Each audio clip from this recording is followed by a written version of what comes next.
Mas Pras masih memonitor dulu ya. Kemudian saya beri kesempatan pada Pak Yanuariski. Beliau ini punya spesifikasi, sebenarnya banyak tahu soal sektor keuangan dan juga bagaimana keterkaitan antara sektor real dan sektor keuangan dan juga interkoneksi ke internasional. Jadi saya berikan kesempatan, ini temanya sinkronisasi dalam rangka kebijakan fiskal saat pemulihan ekonomi nasional. Saya persilakan Pak Yanuar. Baik, terima kasih. Assalamualaikum warahmatullahi wabarakatuh. Salam sejahtera pimpinan Komisi 6 yang saya hormati, anggota Komisi 6 baik yang virtual maupun fisik. Saya menyesuaikan dengan panitia untuk lebih bicara ke pertanian, mudah-mudahan sesuai dengan yang diharapkan. Pertama mungkin soal data terakhir Sustenas tentang pertanian itu kan BPS 2013, jadi belum ada data Sustenas baru.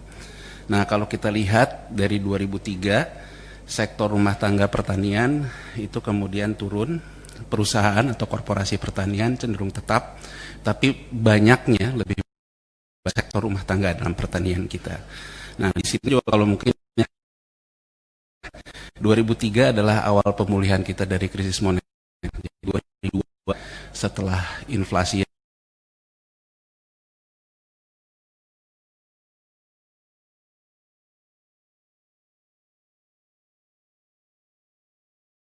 recovery BPPN dan sebagainya.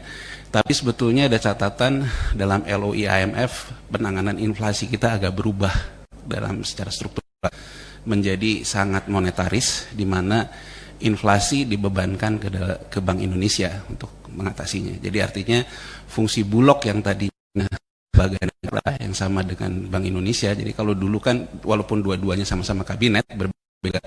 Kalau sekarang kan Bank Indonesia independen. Kalau dulu kan kepala Bulog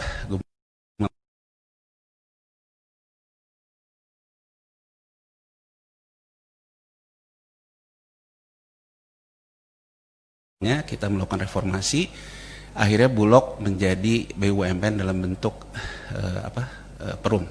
Dalam artian bahwa penanganannya sudah tidak menjadi konteks negara lagi, tapi konteksnya adalah konteks korporasi. Artinya korporasi berperan dalam off-taker, bukan stabilisator. Jadi berbeda sekali konsepnya. Nah, dari situ juga kita mengalami tekanan aset yang luar biasa. Terjadi pergeseran zonasi lahan kita, jadi banyak masyarakat desa menjual tanahnya dan sebagainya. Mungkin ini juga yang akan jadi narasi saya ke belakangnya, bahwa terjadi peralihan lahan yang besar di pertanian ke properti dan sebagainya, terjadi penurunan. Jadi penurunannya boleh dilihat sebetulnya terjadi penurunan yang cukup tajam.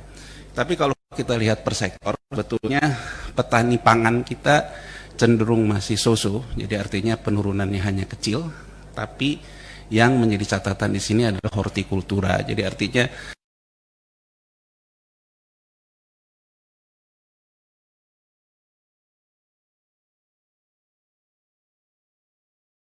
sekalian anggota DPR yang saya hormati, di sini sebetulnya masalah kita saat ini.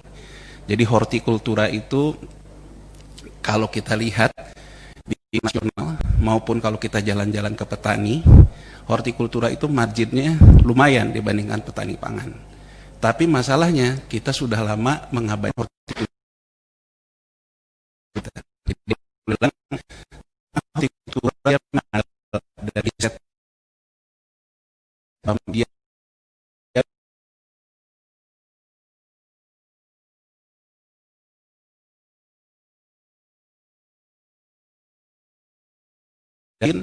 justru dia memicu ke hortikultura untuk menjadi sebagai pemulihan ekonomi krisisnya. Jadi kalau kita lihat sekarang ya bermacam-macam lah, ada pepaya, ada dulu.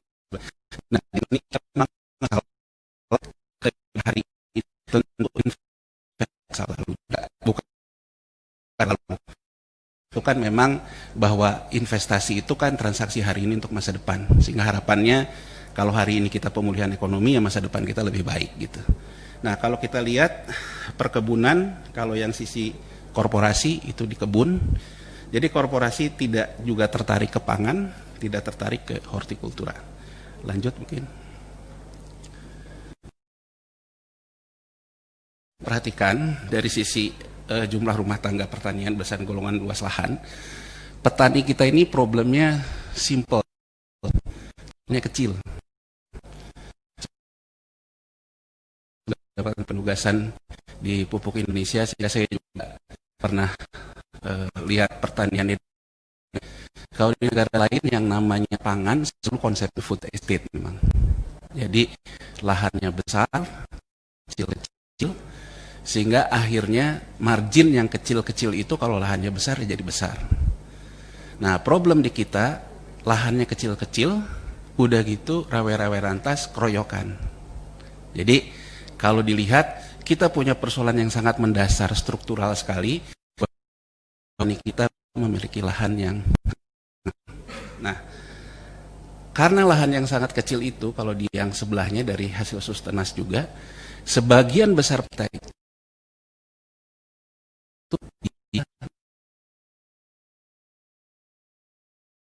karena kemudian harga tanah meroket akibat krisis moneter, dia jual, kemudian kalau yang tidak alih fungsi, dia kemudian menyewa kembali lahan yang pernah dia jual. Ya, jadi penggarap lah. Jadi sewa lahan penggarap. Nah, yang kemudian ini kalau berdasarkan identifikasi Sustenas 55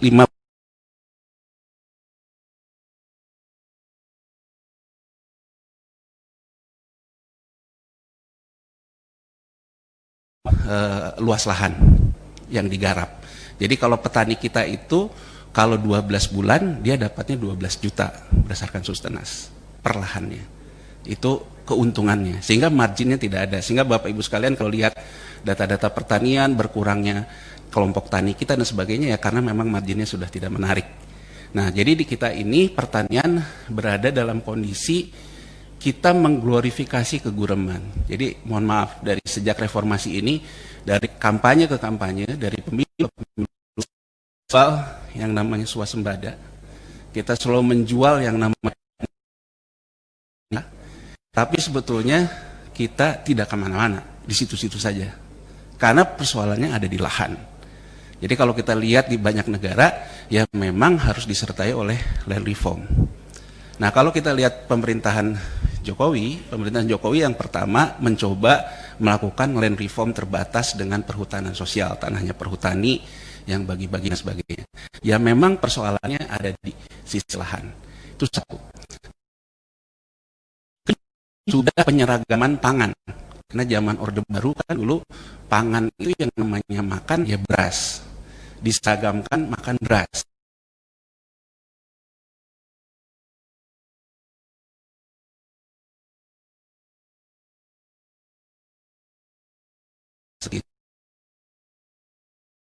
Mengurangkan beras. Sehingga akhirnya iman kita karena kita jadi pemakan beras. Nah, ketika krisis moneter 98, persoalannya kan beras dan sembako 9 lainnya, terutama beras. Setelah itu, kita kembali kepada kondisi yang saya sebutkan sebelumnya, LUI-IMF yang kemudian lebih kepada sistem moneter. Nah, akhirnya kita makan beras. Nah, persoalannya adalah mungkin kita juga kalau sebetulnya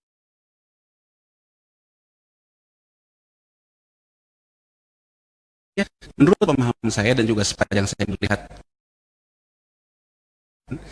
menurutnya, tapi problem terbesarnya harga pokok produk kita. Jadi belum kita bicara jadi beras, baru gabahnya saja on farmnya harga pokok produksi kita tuh tinggi dibandingkan dengan kalau kita freight ataupun masuk ke pelabuhan yang sudah jadi beras.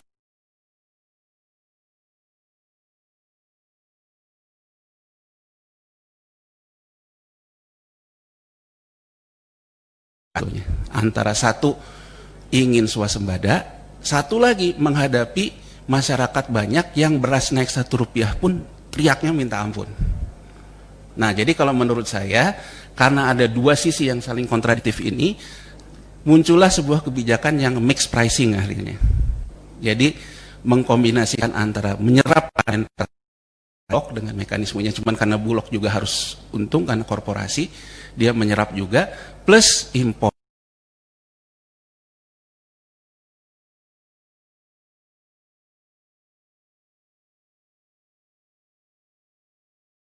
Bisa ditekan, itu selalu kita khawatir kepada nilai tukar, ya karena kebijakan kita mixed pricing. Itu terjadi karena persoalan harga pokok produksi kita. Nah, kemudian lanjut. Nah, kemudian ini yang kalau kita lihat, Bapak Ibu sekalian, berdasarkan luas panennya,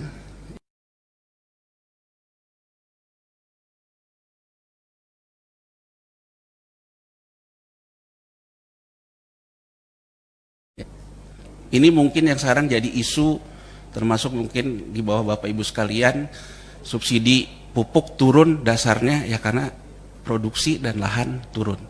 Atas dasar ini foto lahan, ya kan, foto lahan mungkin di slide satu, bahwa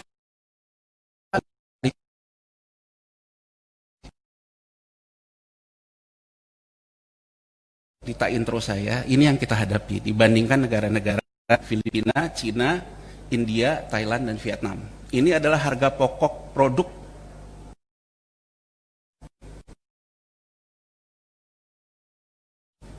dibandingkan Vietnam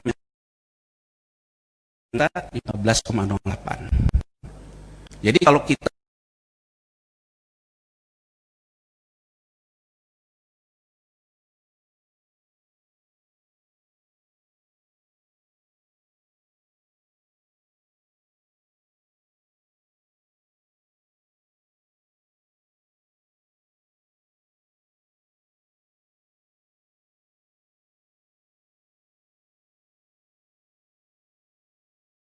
gitu, walaupun itu juga ada kontradiktifnya gitu ya. Nah, jadi ini tiap negara kan beda. Kalau kayak di Amerika yang disebut ketahanan pangan ya jagung, karena dia makannya protein. Jagung bahan dasar untuk, kalau kita ya beras. Beras kita punya secara struktural, secara lahan dan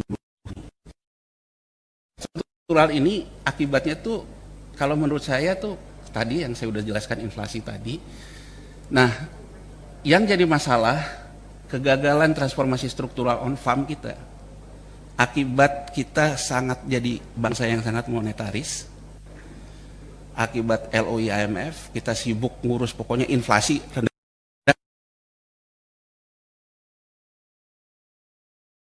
di pangan, kita ketinggalan. Jadi kalau di negara lain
mengandalkan mekanisasi, dia sangat mengandalkan food estate yang besar.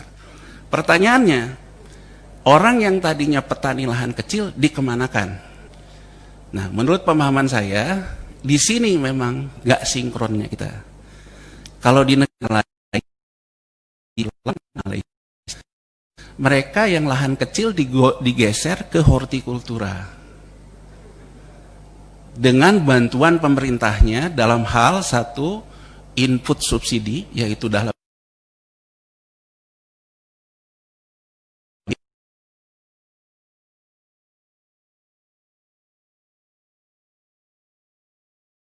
pemerintah Malaysia. Jadi subsidi inputnya ada di benih kalau di hortikultura. Produknya, nisnya, apanya itu kan ditambah dengan pupuknya dan sebagainya. Nah, kemudian buruh tani yang tidak menjadi petani lahan hortikultura harusnya digeser ke industri jasa pertanian. Ini yang terjadi di banyak negara. Jadi misalnya penggilingan padi. Penggilingan padi itu harusnya teknologinya lebih modern, yang mengindustri yang tadinya ada terbuka industri jasa pertanian, tadinya punya lahan, gampang ke temannya jadi buruh tani. Kalau enggak kita jadi pengangguran. Struktur persoalan kita sekarang enggak ada COVID atau ada COVID, kita setelah krisis moneter. Jadi setelah krisis moneter sendiri jual lahan, kemudian jadi buruh tani, tani nggak dapat uang, pergi ke kota, jadi gojek, jadi segala macam. Sehingga begitu di kota ada persoalan sekarang COVID yang juga industri jasa, mau balik lagi juga nggak ada tempat.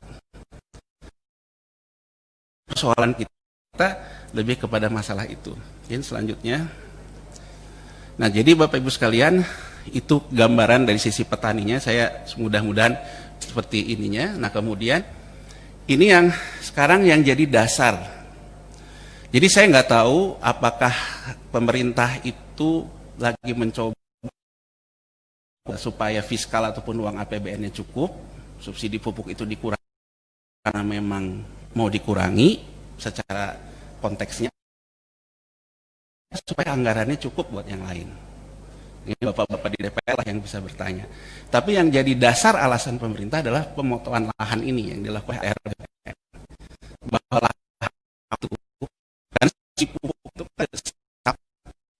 sebagai bahwa sudah terjadi penurunan lahan. Nah, karena terjadi penurunan lahan, subsidi itu atas dasar lahan, maka subsidi dipotong. Nah, ini bisa menimbulkan konflik sosial juga di bawah. Karena bagi petani gurem itu satu-satunya yang dikasih oleh pemerintah ya saat ini ya subsidi pupuk.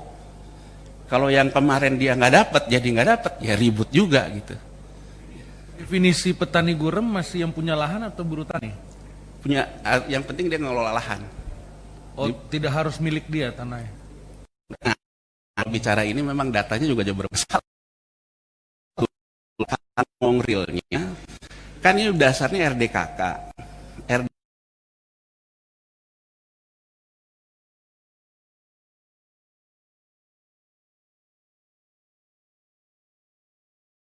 Lurah ke camat, camat ke Dati 2. Dati 2 kirim ke Deptan. Nah, sepanjang dia dapat verifikasi dari itu semua, dia masuk di RDKK. Makanya isunya kan menjadi sangat politik sekali.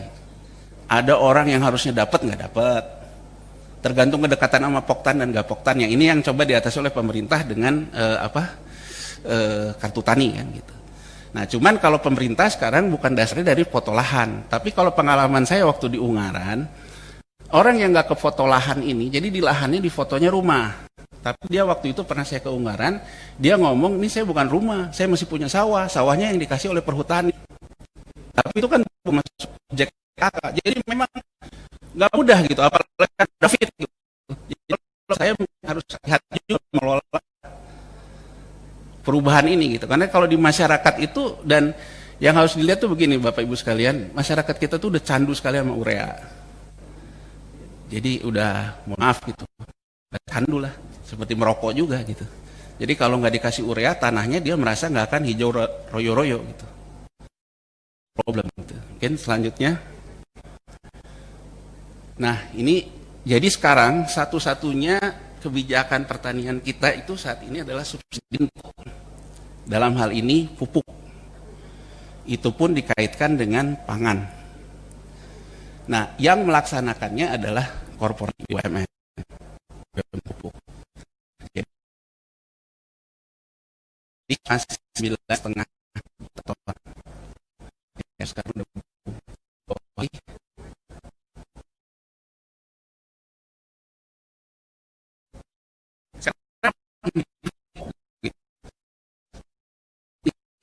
lagi ngetok makin. Karena Bill Gates sendiri samping bisnis pupuk. Ya, jadi artinya kalau menguasai industri pupuk fertilizer kimia, dia akan menguasai ketahanan pangan. Itu kata Bill Gates. Problemnya adalah pupuk seperti apa? Apakah memang pupuk yang sekarang atau pupuk baru? Tapi Bill Gates mengatakan negara yang nggak punya industri pupuk, maka dia harus siap-siap tidak punya ketahanan pangan. Jadi artinya bahwa pupuk itu adalah kunci produktivitas, ya berdasarkan tren dunia dan segala macam nggak bisa kita sanggah. Mungkin lanjut. Nah, ini subsidi pupuk turun terus di era APBN itu saya masih pakai angka lama, di 2021 juga masih di angka yang turun.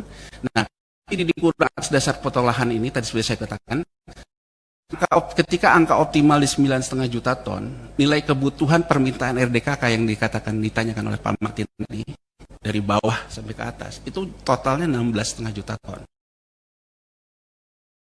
Ketika kita 19,5 juta ton pun ada yang dipotong. 6,5 dari 7,5 dari 9,5. Itu yang Bapak Ibu sekalian kalau lagi ke daerah pupuk langka karena memang petani yang dapat pun dipotong. Nah, besok berdasarkan foto lahan dipotong lagi. Nah, ya karena juga ya kan jadi dikurangi dan sebagainya. Nah, terus mungkin ya. Nah, jadi ini tadi saya sudah menceritakan bahwa satu petaninya gurem, kedua subsidinya melalui perusahaan, dan satu-satunya subsidi kita subsidi pupuk. Nah, sekarang kita lihat apa yang terjadi di dunia. Di dunia sekarang itu dilakukan yang namanya soil test, uji tanah. Ini sebelum COVID. Jadi Bapak Ibu sekalian, Cina dan India itu dua negara besar yang percis kayak kita, yang juga banyak, yang melakukan peralihan pupuk dari pupuk kimia menjadi pupuk berimbang yang tidak. Jadi yang dimaksud adalah kalau sekarang kita kasih petani subsidi pupuk urea, kita kasih subsidi petani di 2020. Kita menganggap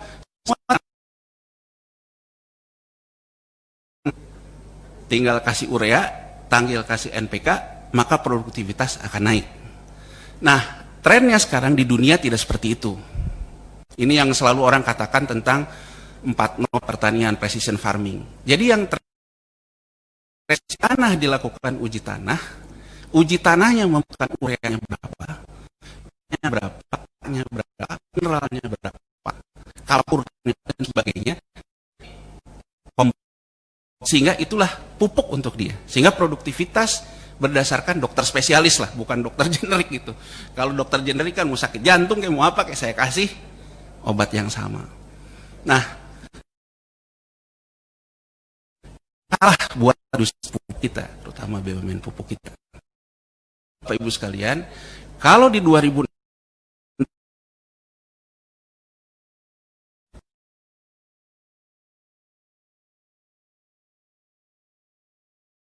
hanya pendapatan PSO.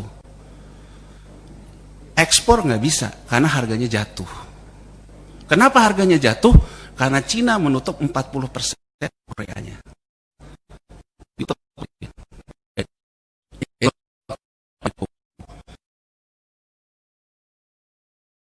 Kalau Cina tuh punya 12.000 pabrik, tapi pabriknya kecil-kecil, nggak ada pabrik besar-besar kayak kita. Jadi kalau dia tutup 40%, ya kira-kira kita nutup 2-3 pabrik lah. Kenapa? Karena dia kebijakan utah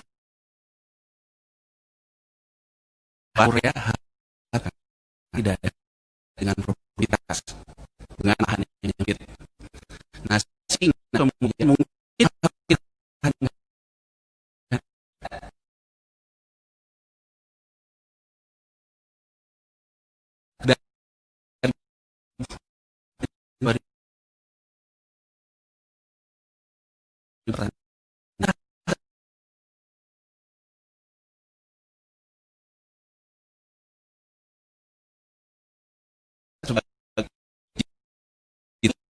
tenaga penyuluhnya mendampingi.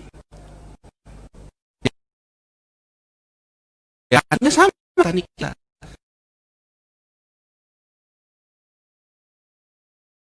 Kasih perintah, mau beli urea sendiri.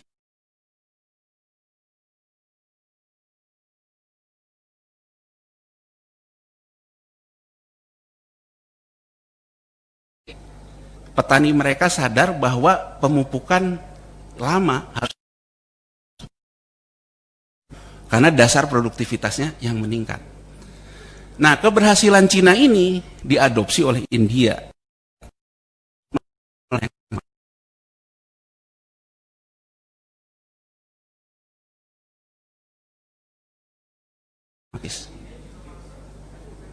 India masih proses, jadi India sampai sekarang belum selesai. Kalau Cina udah balik. Kalau India tuh sekarang baru kebijakan transisi. India kan kayak kita negara demokrasi. Ya. Agak susah kalau kita bandingin ke Cina.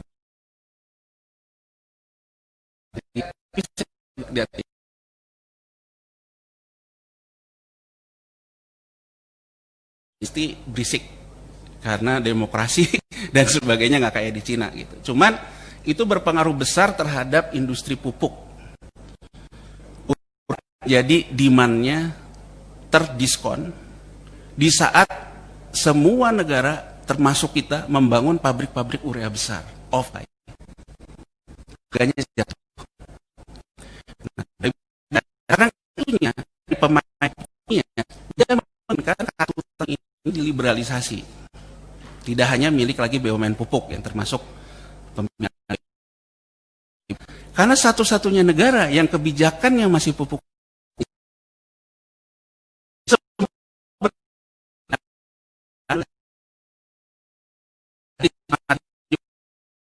udah nggak ada corona, bahwa terjadi yang namanya trade war di urea. Jadi kalau sekarang pabrik kita ini dihajar oleh Cina yang buang barang sisa, dihajar sama pemain-pemain besar yang buang-buang sisa, dia sampai ke pelabuhan, dia akan berani turunin harga, jatuh ke bawah. Jadi satu-satunya sekarang yang dimiliki hanya jalur distribusi. Jalur distribusi karena persoalannya kan subsidi kita at all cost, bukan hanya produksi termasuk distribusi. Jadi yang terjadi sekarang adalah bahwa industrinya pun sedang mengalami tantangan yang tidak ringan. Dan hal dalam ini BUMN, petaninya juga problem, karena yang dia akan menopang pun punya problem. Nah, ini Bapak Ibu sekalian,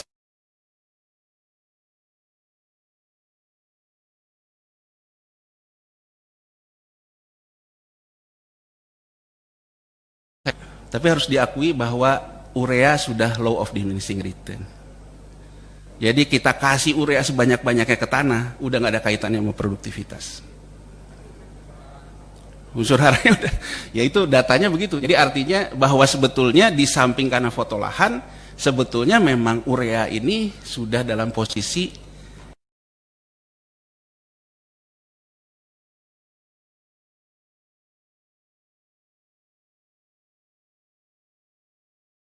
ya. Nah, lanjut aja. Ini tadi udah saya jelaskan bahwa ureanya memang oversupply, terus saja. Terus saja, Mbak. Tadi udah saya jelaskan. Terus saja.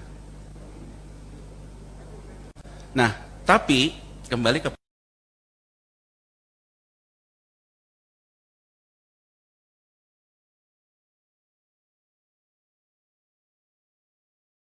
bukan meninggalkan pupuk, tapi pupuknya dirubah sesuai dengan hara tanah. Mungkin kalau balik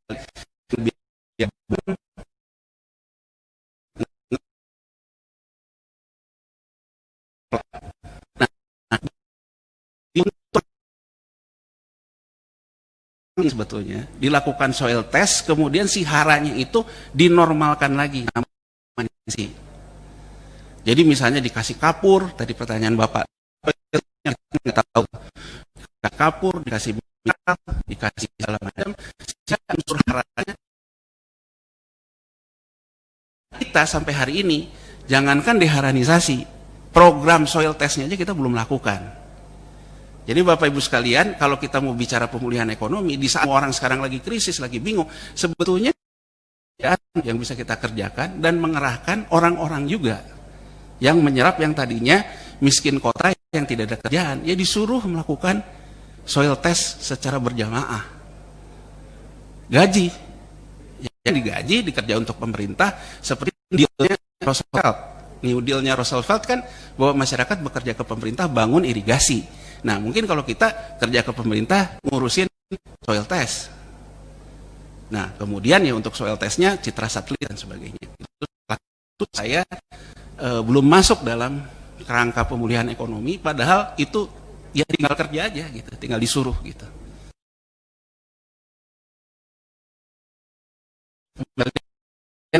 Pertanian kita itu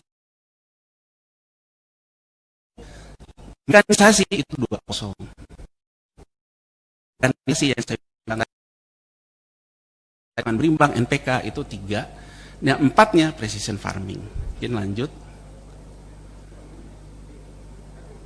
Ya, ini lanjut aja. Nah, ini Bapak Ibu sekalian. Sekarang pertanyaan.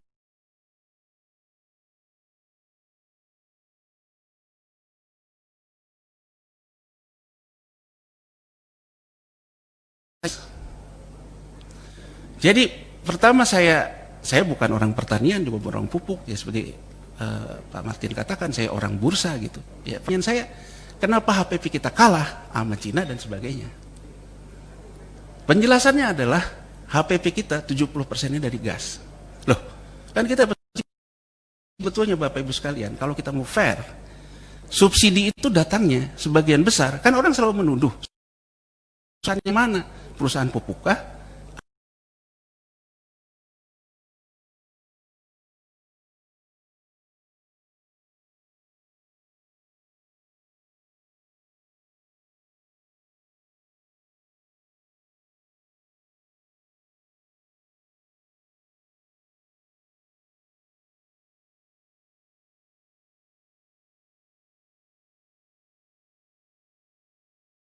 Harus pernah tanyakan, loh itu di Cina 2 MMBTU. Kenapa kita punya Kaltim yang 2,5, tapi yang lainnya Aceh 11. Kalau kita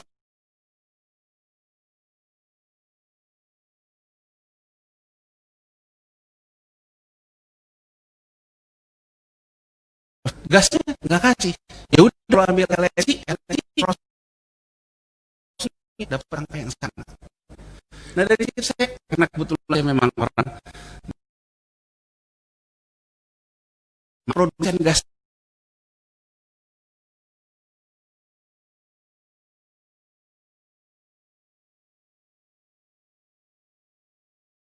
gasnya sendiri overheadnya udah tinggi. Jadi kalau sekarang orang bicara Pertamina, menurut pemahaman saya ketika saya pernah ikut ngawasin pupuk, persoalannya di HPP kok. Jadi kalau kita mau buka-bukaan, HPP yang drilling itu berapa? Berapa bedanya dengan harga minyak dunia? Kenapa dia bisa besar gitu? Tapi kalau asumsi saya, pasti ada investasi HPP saat ini yang itu gedean. Nah, jadi kita bicara subsidi pupuk itu subsidi urea, karena kalau urea tidak disubsidi, pabrik pupuk bangun pabriknya juga pakai hutang, obligasi pupuk Indonesia. Kalau di stop oleh pemerintah, dari mana dia bayarnya? Saya ya sebetulnya ya produsen gas mendapatkan keuntungan. Jadi info dari mulai subsidi pupuk ketika zaman beliau Menteri Pertanian, menurut dia kemudian bergeser menjadi subsidi dari mulai semuanya. Nah, jadi kalau saya perhatikan Bapak Ibu sekalian, kita ini bukan disrupsi menurut saya, tapi kita ini bukan front runner. Jadi Cina, dia ketika perang moneter tahun Amerika lewat harga minyak.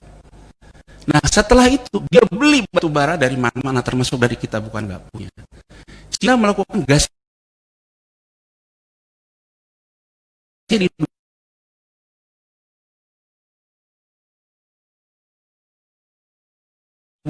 di Cina itu turun Bapak Ibu sekalian dari gasifikasi batu bara. Nah, kita kan ngomong batu bara kan kita sabrak-abrak di sini, tapi kan kita belum memulai prosesnya. Kalau dia udah, jadi menurut saya bukan disrupsi. Kita tuh memang bukan front runner, bukan di depan kurva. Makanya pemulihan ekonomi menurut saya krisis pandemi corona ini, DPR dan pemerintah harus bisa membaca di depan kurva yang tadi dikatakan oleh Pras juga. Di depan kurva sebetulnya mau front runner.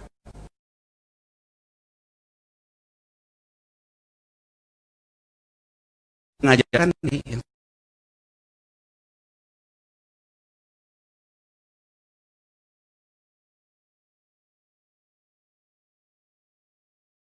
saya sudah memulai bahwa petaninya gurem, industri pupuknya juga terkena ancaman disrupsi dan sebagainya. Nah, menurut saya, suka nggak suka, industri pupuk harus bergeser dari jualan pupuk produk menjadi ke jasa pemupukan. Apa bedanya? Misalnya, di Amerika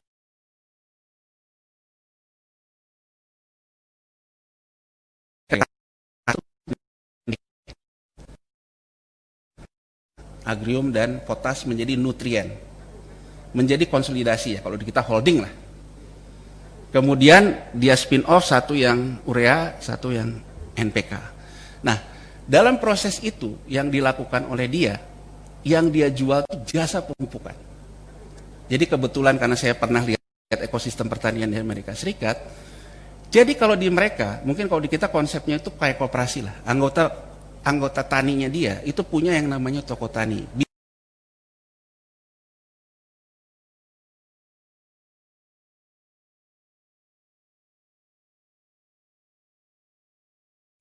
Itu bekerja di industri jasa pertanian untuk pasca panen maupun pemupukan. Jadi saya lihat apa yang dilakukan oleh dia dapat pesan ke nutrien. Saya mau melakukan pemupukan di petani namanya Januar. Nanti datang dari nutrien. Yang dikasih oleh nutrien adalah N-nya, P-nya, K-nya. Sama dia dikasih mesin kayak mesin molen, mesin blending. Yang ngeblending dia, industri desa itu, di blending oleh dia, kemudian dia ya yang melakukan pemupukan. Jadi petaninya terima beres. Gak pernah orang ngomong jualan, apa jualan pupuk urea, apa jualan NPK, enggak. Jual adalah saat ini di dunia jasa. Tanahmu mana, saya ukur, kemudian saya udah kasih pemupukan. Jadi menurut saya, bahwa kita punya investasi urea yang besar ini ya jangan dibunuh. Bahwa BUMN ini kemudian besar itu betul, tapi suka nggak suka mereka harus bergeser, bertransformasi, jangan jualan produk, tapi ke industri jasa. Karena di dunia trennya begitu sekarang. Nggak ada pemain besar sekarang yang jualannya produk, jualannya jasa. Walaupun jasa itu pakai produknya juga. Lanjut. Oke, ini sekedar gambaran aja. Ini di Amerika sawah nih. Dia nggak makan beras, tapi dia food estate. Dia dengan semua padu. Sebelah di sana ya.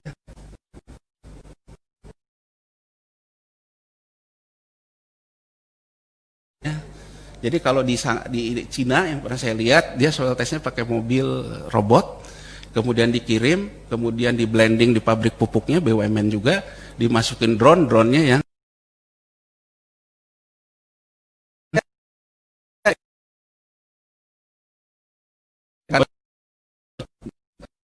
ambil semua gitu. Terus nah ini Bapak Ibu sekalian, ini mungkin saya langsung pada topik saat ini. Jadi petani gurem, ada nggak ada corona pun, dia ya memang udah susah gitu. Itu udah pas-pasan.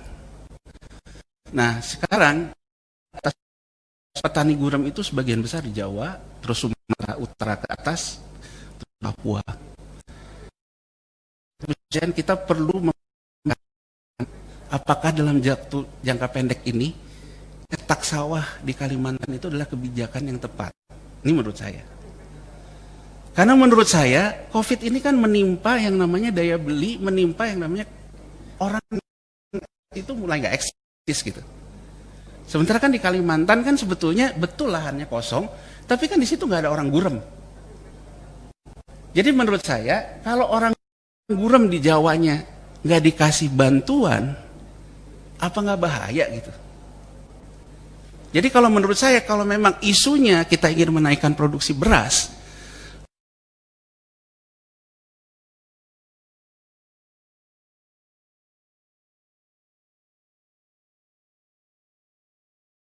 kemudian persoalan penyempitan lahan, terutama kebanyakan sawah kita tak ada hujan, tergantung hujan. Jalur irigasinya banyak dipotong. Jadi maksud saya bahwa saya setuju bahwa kita harus mengembangkan food estate di Merauke, di Kalimantan. Tapi itu kan jangka panjang. Yang kita butuhkan saat ini quick win gitu. Bagaimana kita sekarang menang cepat, orang yang terdampak kita tolong cepat. Produksi itu juga kan cetak sawah kan di Kalimantan, tanahnya dulu buat irigasinya. Kenapa enggak memperbaiki jalur irigasi yang rusak? Kenapa enggak diharapkan?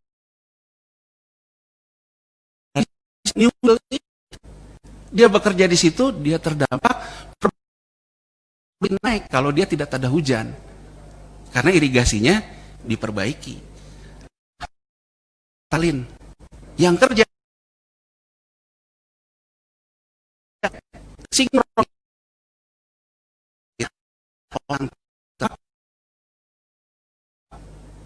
bahwa kita, kalau menurut saya itu kan jauh lebih cepat dibandingkan kita cetak sawah di Kalimantan. Iya Pak, yang di Jawa-Jawa ini Pak, yang perhutani yang dibagi-bagi loh Pak. Jadi kan kalau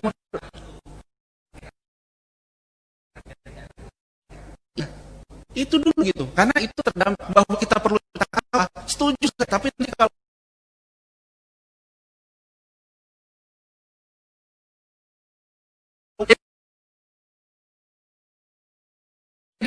kita konsentrasi dulu ke existing gitu. Nah mungkin selanjutnya, nah jadi menurut saya tadi yang saya jelaskan, satu konsolidasi ya.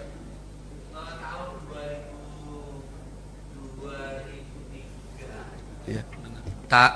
Tahun 2003, 2002 zaman Bu Mega itu nasional itu produksi pupuk nasional itu melebihi jumlah kebutuhan pupuk nasional.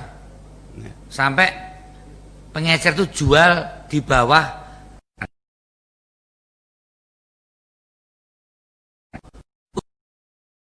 ini ada sungai kering, ada waduk kering, ada hutan sosial, ada tak ada hujan yang sekarang hujannya juga airnya lumayan.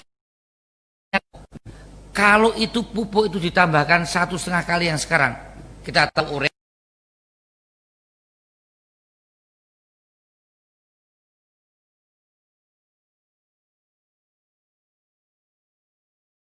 Jadi pertama, kenapa melonjak dari 1 triliun, waktu zaman Bu Mega itu 1 triliun Pak. Karena saya pernah tanya ke Pak Bungaran, Mentan ya, itu 1 triliun, sekarang kan 26 ya. Nah, angka terbesar kan 32 Pak. Angka terbesar 32. Nah, ini harga gas. Jadi menurut saya gasnya dinormalin. Gini loh Pak, sebetulnya menurut pemahaman saya ya, sampah kota Pak, sampah kota itu kan menjadi gas. Tapi gas dia untuk pupuk itu kurang bagus kan Pak. Tapi untuk pembangkit listrik kan bagus. Nah harusnya menurut saya itu kasih ke PLN. PLN yang gasnya gas alam kasih ke pupuk. Sehingga nggak ada yang namanya pupuk sama PLN dibuat berantem sama PGN gitu. Dibuat berantem sama PGN karena masih bisa lebih tinggi. Buat pupuk udah nggak masuk harganya, buat PLN masuk. Masa berantem begini, Pak? Jadi menurut saya memang ya, tapi bahwa sekarang urea sendiri kan tidak perlu butuh suplai yang besar. Yang kita nggak pernah lakukan, Pak, sampai sejauh ini, kita nggak pernah melakukan biologi untuk untuk namanya segala macam kan tidak harus urea kan, Pak. Bahwa pupuk Indonesia tetap eksis karena ya, dan sebagainya. Sana tinggal dirubah. Dan menurut saya, Pak, jangan disuruh jualan. Saya masukkan Pak Bima, sedikit Pak Bima. Yang mimpin Pak Bima atau Pak? Ini banyak diskusi. Ya.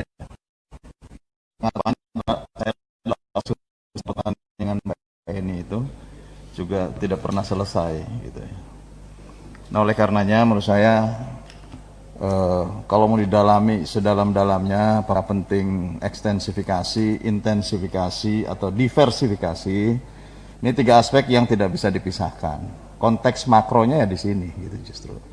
Artinya kita tidak bisa menahan juga untuk melakukan ekstensifikasi, perluasan lahan, pembukaan sawah baru, ini wajib. Karena apa? Yang tidak bisa kita bendung adalah konsumsi. Akan terus meningkat, konsumsinya akan terus meningkat, jumlah masyarakat terus meningkat, kebutuhan dunia terus meningkat, dan ini juga akan meningkat, karena juga hanya semakin menyempit dan tingkat produktivitas. Oleh karenanya ada faktor kedua, intensifikasi. Dan kalau berbicara intensifikasi, ya kebetulan dokter saya juga dokter pertanian gitu ya. Kalau berbicara intensifikasi, yang kedua kita juga tidak bisa mengabaikan masalah ini. Saya berkeliling dunia, bahkan di negara-negara Eropa yang relatif sudah lebih organik, mereka justru ya itu memang teknologi masa lalu. Dengan FAO juga melakukan beberapa studi lapangan. Memang produktivitas tidak bisa mengejar tanpa organik, tanpa kehadiran urea misalkan, tanpa perubahan iklim juga ini menjadi problematika. Hal yang mungkin bisa dilakukan karena Indonesia mega biodiversity, menurut saya adalah diversifikasi. Dan saya juga bukan hanya omong kosong, saya juga mengembangkan hanjeli misalkan di Garut. Itu juga bagus gitu untuk mengkonversi itu, tapi juga lagi-lagi kita dibentuk untuk memang menjadi konsumen beras gitu. Bulog jadi penyalur raskin di seluruh Indonesia yang pada akhirnya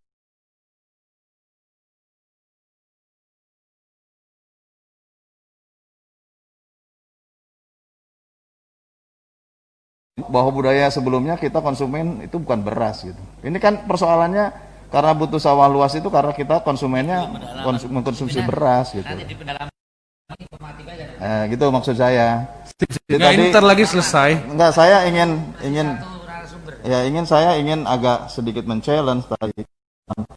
Dulu. Sebenarnya tidak harus menunda gitu. Apa yang disampaikan oleh Pak Jokowi sudah benar dan itu harus dilaksanakan. 1 hektar ya harus dilaksanakan. Jangan kemudian ada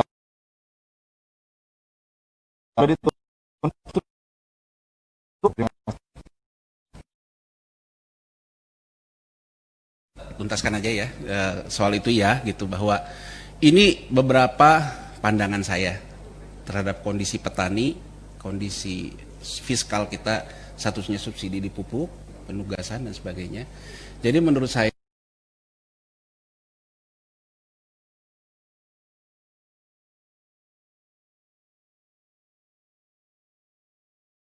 mau melakukan pemurnian lahan yang sudah eksis, itu semua pilih.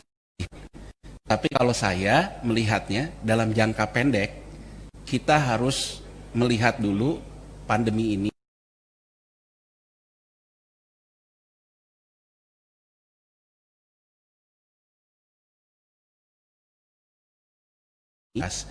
Kemudian menurut saya soil test harus dilakukan, kemudian pemupukan. Nah, menurut saya BUMN pupuk tetap dalam penugasan. Karena kalau tidak dalam penugasan, ya nanti ibu jangan. Jadi yang KPI-nya itu penyerapan pupuk sekian persen, mungkin ke depan harus dikaitkan dengan produktivitas, dengan soil test, dengan jasa pemupukan. Jadi mungkin yang di transformasinya, buat transformasinya harus mengarah ke sesuai dengan kebutuhan reform di pertanian. Dan hortikultura menurut saya Bapak Ibu harus menjadi, ini juga saya tahu di Komisi 6, di Komisi Pengawas penerangannya bisa dipakai, cuman pupuk Indonesia. Yang lain-lain parah lah, nggak bisa jual obligasi, kadang-kadang juga buat gajian minjem mana-mana gitu. Sementara hortikultura sangat membutuhkan yang namanya riset benih, SHS-nya sekarat seperti itu gitu. Nah ini menurut saya mungkin harus ada konsolidasi di BUMN agro.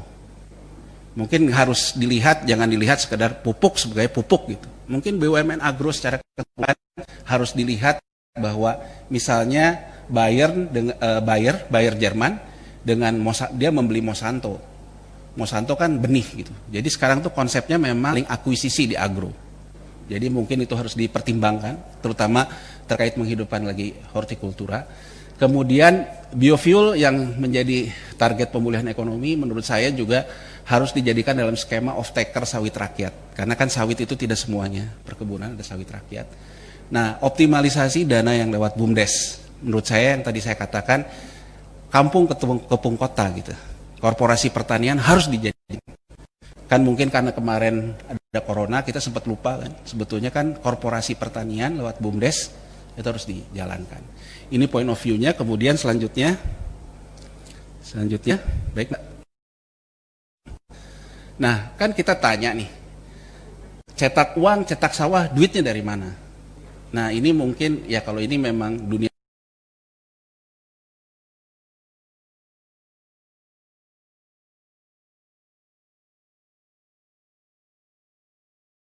kita ataupun uang yang kartal yang beredar, kemudian M1 yang diperbankan, sebenarnya cenderung tumbuhnya statis.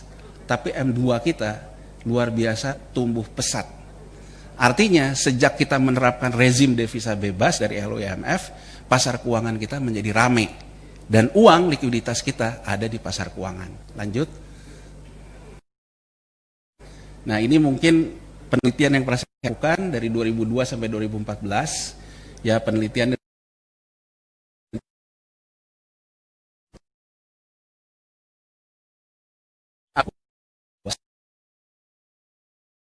kering, perbankan punya persoalan, semua punya persoalan.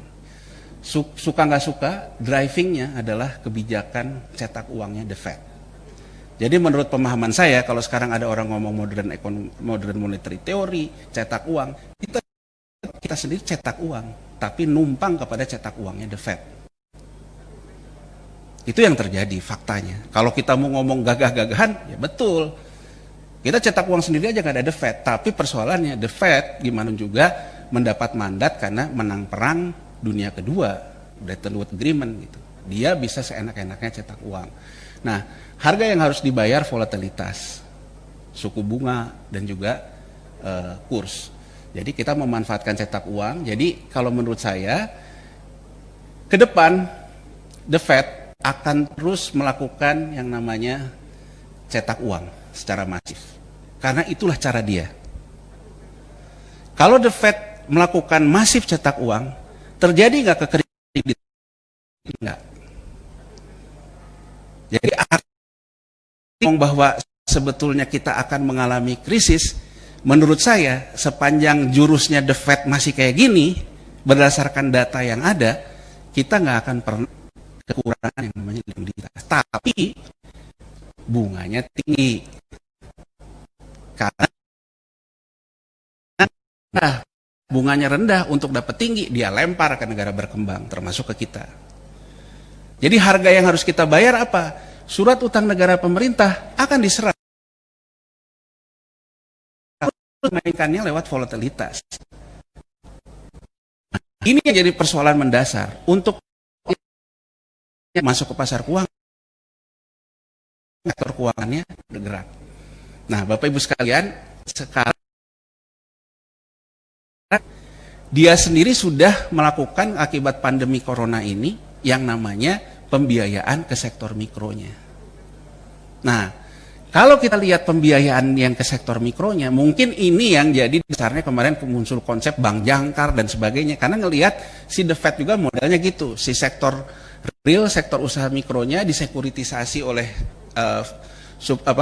SPV yang dia bentuk, bank menanamkan 30%, ada dana moneter dan sebagainya dan sebagainya. Nah, ini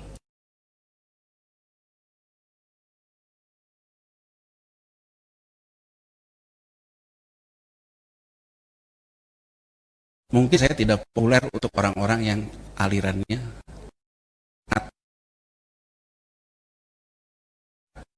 tapi menurut saya kondisi saat ini kita mungkin harus pragmatis tapi membangun. Nah,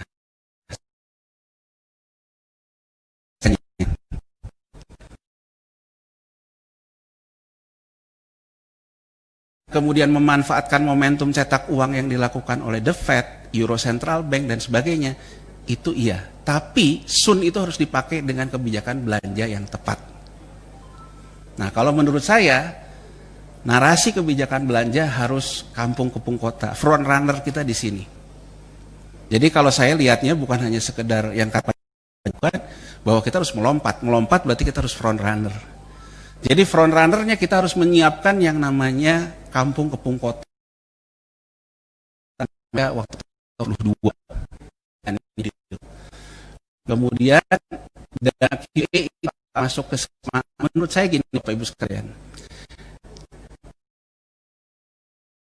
Sun ini pas secara auction ke pasar. Dan sebagainya. Tapi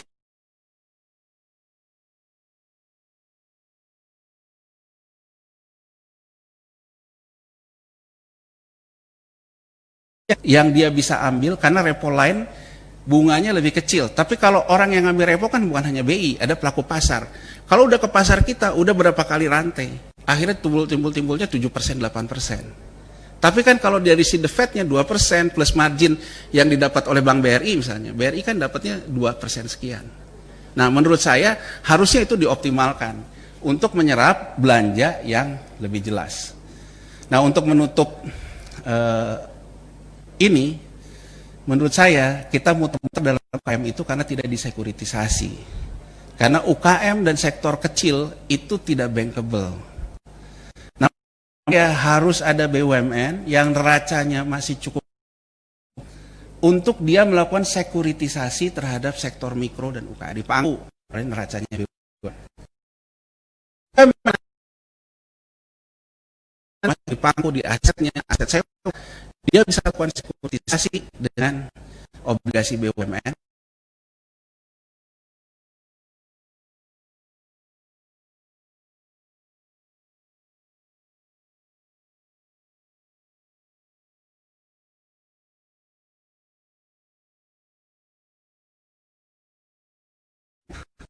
Bahkan aja sudah perintah. Cetak uang ya, cetak benar. Kita numpang dari cetak orang, dari cetak uang. Itu mungkin